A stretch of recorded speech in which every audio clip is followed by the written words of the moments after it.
আমাদের থেকে সূর্য 9,30,00,000 মাইল দূরে। হাদিস শরীফের মধ্যে আসছে আল্লাহর নবী জনাবে মুহাম্মদুর রাসূল সাল্লাল্লাহু আলাইহি ওয়াসাল্লাম বলেন, সাবআতুন ইউযিল্লুহুমুল্লাহু ফি যিল্লিহি ইয়াওমা লা যিল্লা ইল্লা যিল্লা আরশু। কিয়ামতের ময়দানে 7 শ্রেণীর লোক আল্লাহর আরশের নিচে ছায়া পাবে। কিয়ামতের ময়দানে বাবারা, পৃথিবীর জমিনে এত গরম, এত গরম, এত গরম। কাজ করার পরে যখন গরম লাগে দৌড়িয়ে একটা গাছের নিচে যায়। নবী বলেন, সাহাবারা তোমরা শোনো, কিয়ামতের ময়দানে কোনো গাছ থাকবে না। পৃথিবীর জমিনে কাজ করার পরে কাজ করতে করতে শরীর যখন ক্লান্ত হয়ে যায় দৌড়িয়ে ফ্যানের নিচে যায়। রাসূল বলেন, সাহাবারা তোমরা শোনো, কিয়ামতের ময়দানে কোনো ফ্যান থাকবে না। পৃথিবীর জমিনে কাজ করতে করতে করতে করতে শরীর ক্লান্ত হয়ে যায়, ঘরের ভিতরে যদি এসি থাকে দৌড়িয়ে এসিটা আমরা অন করি।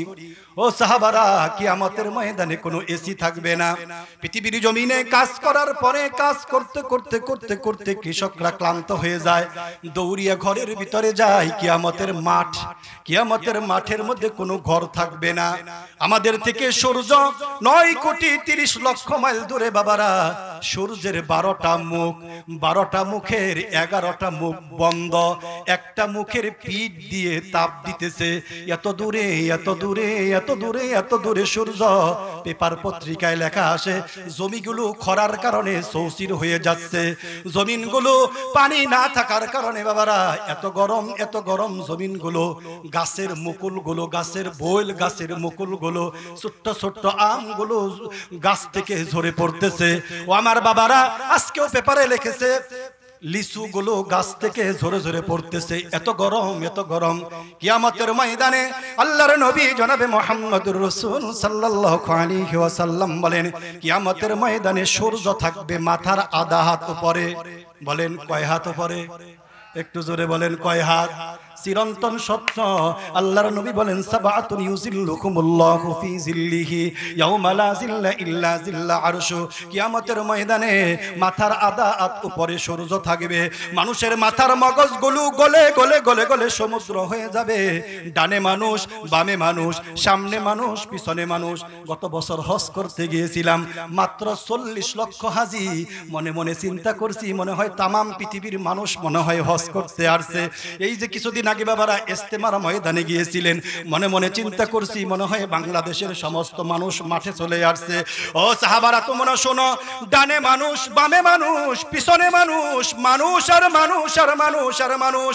আদম নবী থেকে নিয়ে শুরু করে মুহাম্মদ পর্যন্ত, মুহাম্মদ থেকে নিয়ে ইলা ইয়াউমিত তানাদ, কিয়ামত পর্যন্ত কোটি কোটি কোটি কোটি মানুষ সবাই একসাথে উঠবে। সূরাত ইয়াসিন, ফাইদা নুফিখা ফিস সূরি ফাইদা হুম মিনাল আজদাস ইলা রাব্বিহিম ইয়ানসিলুন। কিয়ামতের ময়দানে চিঙ্গায় যেদিন ফুঁক দেওয়া হবে বাবারা, সমস্ত মানুষ কবর থেকে উঠে মাটি ঝাড়তে ঝাড়তে প্রভুর দিকে দৌড়াইতে থাকবে। সমস্ত মানুষ একসাথে উঠবে। 2 লক্ষ মতান্তরে 1,24,000 পয়গম্বর, কোটি কোটি কোটি কোটি মানুষ একসাথে উঠবে। মাথার আধা হাত উপরে সূর্য থাকবে। ডানে মানুষ, বামে মানুষ, সামনে মানুষ, পিছনে মানুষ। জায়গা পাবেন মাত্র আধা হাত। বলেন জায়গা পাবেন কতটুকু? একটু জোরে বলেন কতটুকু? প্রশ্ন করতে পারেন, হুজুর আমি তো কামতা গ্রামের 20 বিঘা জায়গার মালিক, আমিও কি কিয়ামতের ময়দানে আধা হাত জায়গা পাবো? কয় হ্যাঁ, আপনার জন্য আধা হাত জায়গা। প্রধানমন্ত্রী প্রশ্ন করতে পারে, আমি তো পৃথিবী বাংলাদেশের প্রধানমন্ত্রী ছিলাম, আমার জন্য কি জায়গা আধা হাত? কয় হ্যাঁ, আপনার জন্য জায়গা আধা হাত। যেই বক্তা বয়ান করতেছে কয়, আমি তো একজন কোরআনের হাফেজ ছিলাম, আমার জন্য কি আধা হাত? কয় হ্যাঁ, আপনার জন্য আধা হাত। ওই রোহিঙ্গা মুসলমান, এদের জন্য আধা হাত, আমার জন্য আধা হাত, আপনাদের জন্য আধা হাত, ধনীদের জন্য আধা হাত, গরিবদের জন্য আধা হাত, প্রধানমন্ত্রীর জন্য আধা হাত, একেবারে চাকর নাকর সকলের জন্য জায়গা বরাদ্দ। কতটুকু জোরে বলেন? একটু জোরে বলেন কতটুকু জায়গা?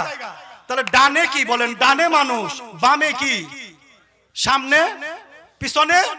আচ্ছা, যখন মানুষ এখানে যদি 1 লক্ষ মানুষ হয়, গরম বাড়বে না কমবে? একটু জোরে বলেন। আচ্ছা, কিয়ামতের ময়দানটা আমরা এখানে বসছি, দেখেন এখানে মাটি, এখানে বসছি বাবারা মাটি, এখান থেকে তেমন একটা গরম উঠতেছে না।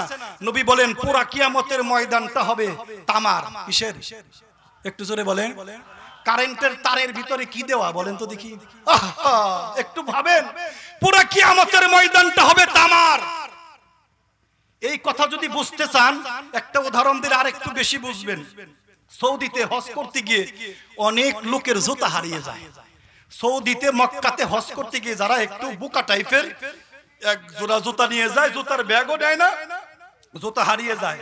বাংলাদেশ স্টেশনে নামাজ পড়তে গেছেন, জুতা হারিয়ে গেছে, তখন কি করেন? অন্যের জুতা পাই দিয়ে আসেন না খালি পায়ে আসে? একটু কথা বলেন না কেন? খালি পায়ে। সৌদিতে কি করবেন বলেন? আপনার জুতা নিয়ে গেছে চোরে অথবা অন্য কেউ নিয়ে গেছে, সৌদিতে আপনি কি করবেন? খালি পায়ে বাসায় আসবেন? অসম্ভব। পিচগুলো রোদ্রের তাপে এত গরম, পা রাখতে দেরি, আপনার পায়ে ঠোসা পড়তে, ফুসকা পড়তে 1 সেকেন্ডও সময় লাগবে না। অথচ সূর্যটা 9,30,00,000 মাইল দূরে, সূর্যের পিঠ দিয়ে আমাদেরকে তাপ দিতেছে। তাই যদি এই অবস্থা